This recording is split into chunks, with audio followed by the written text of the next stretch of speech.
Hello students, हम बात करेंगे यहाँ पे क्लास 12 फिजिक्स के चैप्टर नंबर 3 करंट इलेक्ट्रिसिटी के फॉर्मूलाज के बारे में।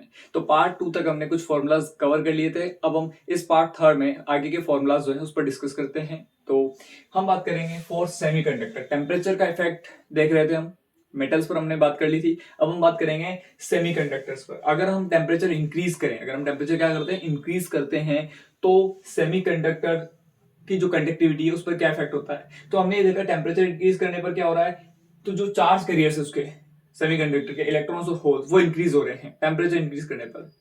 तो उससे क्या होगा, रेजिस्टिविटी डिक्रीज हो जाएगी और कंडक्टिविटी क्या हो जाएगी, इंक्रीज हो जाएगी। तो इसका मतलब हमें ये रिजल्ट मिला कि टेम्परेचर इंक्रीज करने पर सेमीकंडक्टर में कंडक्टिविटी क्या होती है, इंक्रीज हो जाती है और रेजिस्टिविटी डिक्रीज हो जाती है एक्सपोनेंशियली। इसका मतलब इसके लिए जो अल्फा है, alpha temperature coefficient of resistivity, इसके लिए नेगेटिव होगा, जबकि मेटल्स के लिए क्या था, पॉजिटिव था। इसके लिए क्या होगा, नेगेटिव, क्योंकि टेम्परेचर इंक्रीज करने पर रेजिस्टिविटी डिक्रीज हो रही है।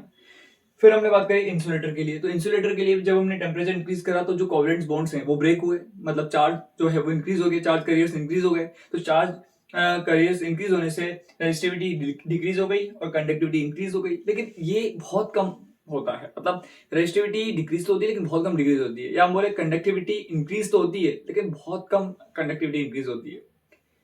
तो इसके लिए अल्फा, इसके लिए भी अल्फा नेगेटिव होगा, इसके लिए भी अल्फा नेगेटिव होगा।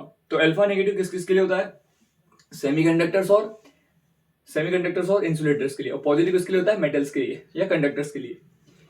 फिर हम बात करेंगे यहाँ पे relation between E V and R. E electromotive force, V potential difference, R internal resistance. Cell के अंदर जो रेजिस्टेंस है ना, उसको बोलते हैं इंटरनल रेजिस्टेंस। तो जो सेल है उसमें अंदर आयंस और जो भी मान लीजिए आप इलेक्ट्रोलाइट है, उसकी वजह से चार्ज के फ्लो में जो प्रॉब्लम आती है, जो डिस्टर्बेंस आता है, उसको हम क्या बोलते हैं, इंटरनल रेजिस्टेंस बोलते हैं। ठीक है, और इंटरनल रेजिस्टेंस को स्मॉल आर से इंडिकेट करते हैं, इसका यूनिट भी ओम ही होता है।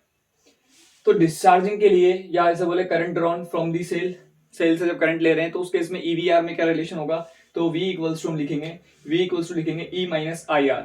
ये एक रिलेशन याद रखना है हमको। अब हम आई आर को इधर लेके जाते हैं लेफ्ट साइड और इसको right side, then I R equals to E minus V, R equals to E minus V upon E minus V upon I का डिवाइड कर देंगे। आई को लिख सकते हैं according to Ohm's law V upon R, तो इसको लिख दिया V और अपॉन में आर इधर चला गया, तो स्मॉल आर का एक फॉर्मूला हो गया E minus V upon V multiply R. तो ये फॉर्मूला कब काम में लेंगे, जब हमें E पता है, V पता है और R पता है। ये फॉर्मूला कब काम में लेंगे, जब E V और I पता है, I भी ये नोन है हमारे लिए।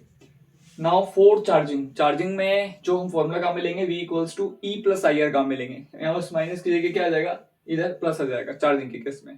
ठीक है, तो इतना आप लिख लीजिए, फिर हम आगे बढ़ते हैं इसमें।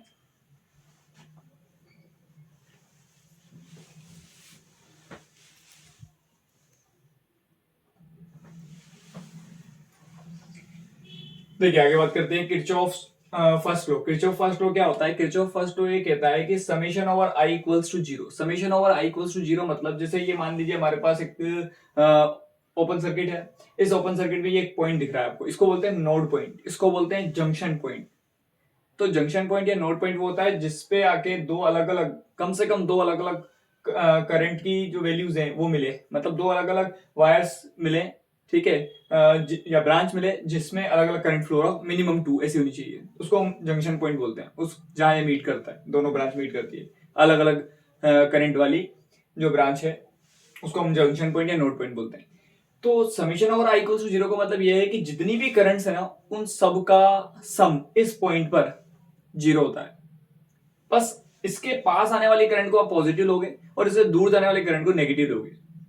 ठीक है, तो वो अपन को लिखना है, या फिर ऐसे बोल दो सम ऑफ इनकमिंग करंट, इस पॉइंट के पास आने वाली करंट, इस पॉइंट के पास आने वाली करंट इक्वल्स टू इस पॉइंट से दूर जाने वाली करंट, उनका सम। तो ऐसे लिख सकते हो sum of incoming current equals to sum of outgoing current. तो इनकमिंग करंट कौन सी है, इस डायग्राम में देखो, आप डायग्राम समझते हैं।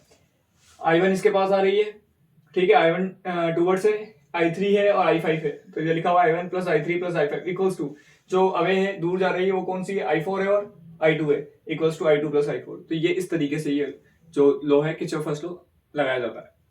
और ये जो है ना किरचॉफ फर्स्ट लॉ, ये ओपन और क्लोज दोनों सर्किट के लिए, मतलब ओपन सर्किट और क्लोज सर्किट, लूप के लिए भी वैलिड है और ओपन सर्किट के लिए भी वैलिड है। ठीक है, कंजर्वेशन ऑफ चार्ज पर बेस्ड होता है ये। केसीएल जो है, इसको केसीएल बोलते हैं, इसको जंक्शन रूल बोलते हैं, इसको नोड रूल बोलते हैं, इसको केएफएल बोलते हैं, किरचॉफ फर्स्ट लॉ। तो ये कंजर्वेशन ऑफ चार्ज पर बेस्ड होता है। अब बात करेंगे किरचॉफ सेकंड लॉ।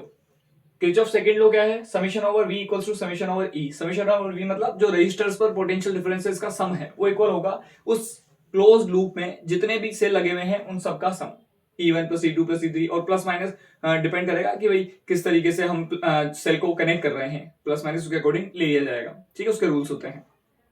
तो summation over V equals to summation over E, ये किरचॉफ सेकंड लॉ है और ये ओनली लूप पर लगता है, कंजर्वेशन ऑफ एनर्जी पर बेस्ड होता है, कंजर्वेशन ऑफ एनर्जी पर बेस्ड होता है, ओनली लूप पर लगेगा मतलब क्लोज सर्किट में लगेगा और कंजर्वेशन ऑफ एनर्जी पर बेस्ड होता है। और किरचॉफ ने ये जो दो लॉ दिए थे ये इसलिए दिए थे क्योंकि सर्किट क्या है, टफ हो गए जब, तो उन टफ सर्किट को ओम्स लॉ से सोल्व नहीं कर पा रहे थे, तो उनके लिए फिर ये दो टफ सर्किट को सोल्व करने के लिए फिर ये दो लॉ लगाकर, ये दो रूल लगाकर उसको सिंपल सर्किट में कन्वर्ट किया जाता है, फिर हम ओम्स लॉ की हेल्प से कैलकुलेट कर सकते हैं V या फिर I या फिर R, ठीक है।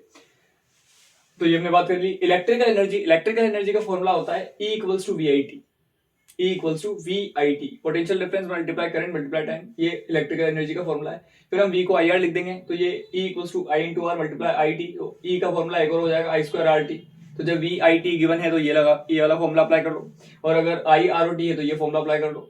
फिर I स्क्वायर को लिख सकते हैं V square upon R square, एक R से आ जाएगा तो E आ जाएगा V square upon R into T, ये फॉर्मूला काम में ले सकते हो जब V R और हमें T गिवन हो, ठीक है। तो इतना आप लिख लीजिए, ठीक है। और आज के लेक्चर में यहीं तक हम कवर करेंगे, नेक्स्ट टॉपिक जो है, नेक्स्ट जो फॉर्मूलाज हैं वो हम नेक्स्ट लेक्चर में कवर करेंगे। Okay, thank you.